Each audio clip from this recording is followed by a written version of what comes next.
Ayan. So, bagong taon, magbubukas tayo ng tindahan. Ako sana maraming benta. Bagong taon.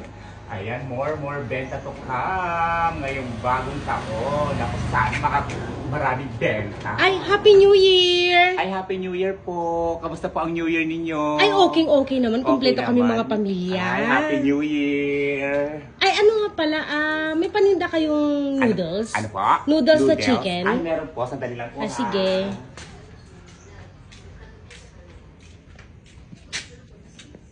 Ano pong noodles? Ay, yung chicken, kahit ano na dyan. Ilan po? Dalawa. Dalawa lang. Ito po. Tapos tuyo, Tuyo. Ilan po? isa lang. Isa lang.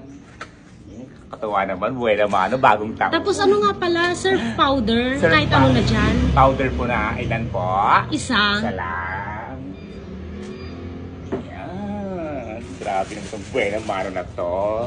Ito po. Tapos ano nga pala yung toyo, yung maliit lang, Toyo. naka-pouch. Marita toyo. Oo. Saya naman ng New Year. Tapos ano nga pala, Zone Rocks, maglalaba kasi ako. Ano pong size yung maliit? Yung maliit lang. Ilan po? Isa. Isa lang. Ito po.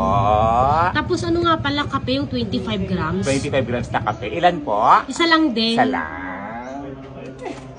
Ganda naman ng buwan naman ng bagong taon. Tapos ano na rin, 1/4 na asukal. Ano po? Yung brown o yung white? Yung white na lang. White na lang. Ito po. Tapos ito nga, tinapay, isa. Ano pong tinapay? Ito na lang chocolate flavor. Chocolate. Isa po, no? Oo, isa lang.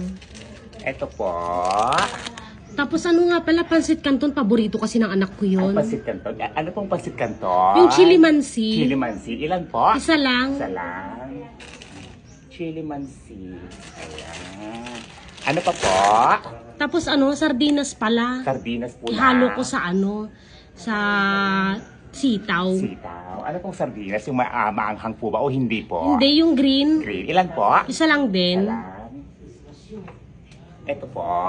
Magkano lahat? Ay, i-compute ko lang po ha. Sige. Bale, isang Zone Rocks, isang noodles.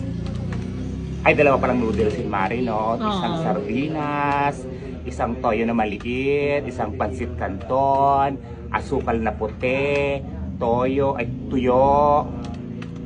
25 grams na kape, tsaka itong chocolate na cracker. Bali, 160 po. 160? Apo. Ano po yun? pwedeng lista mo muna. Di pa kasi nagpapadala yung asawa ko eh. Nakakaloka naman itong babaeng to. Alam mong kakabukas ko ng tindahan, bagong taon, utang ka na naman. Walang utang Bayaran ngayon. ko din next week. Yan na naman sinasabi mo nung nakaraang taon, yung next week mo, umabot ng next Sige month. na, na-delay kasi yung sahod ng asawa ko. Kaya Yung walang next week padala. mo, next year ka nagbayad. Ito naman, nakita mo naman siguro kayo nakakabukas. Sige na, eto naman, bagong taon, wag magdamot. Oo, hindi ako nagdadamot, pero intindihin mo din naman na bagong taon, bagong pugas, utang ka agad. Anong petsa naman na ngayon eh? Bagong taon, kakabukas ko pa lang, utang ka na Sige naman. na, ito naman, galit na naman, bagong taon oh. Wala kang utang-utang ngayon, utang na loob. Maawa naman kayo kasi nung nakaraang taon, nung ganyan naman ginawa mo sa Bayaran ko nga din next week, ito naman, aray! Nakakaloka ka. Pinapaliwanag ko sa'yo na bagong taon, kakabukas ko ng tindahan. Utang ka ng utang. Nung nakaraang taon, ganyan naman yung linyahan mo. Next week pa ba yan? Next week, next month, next year. Naubos na yung buong taon, di ka nakapagbayad ng utang mo. Nakakaloka. Akin na ngayon, ito babaeng to, utangera. Ito naman, babayaran din, yung damot-damot mo. Malasong ka sana, nakakaloka ka. Ito babaeng to.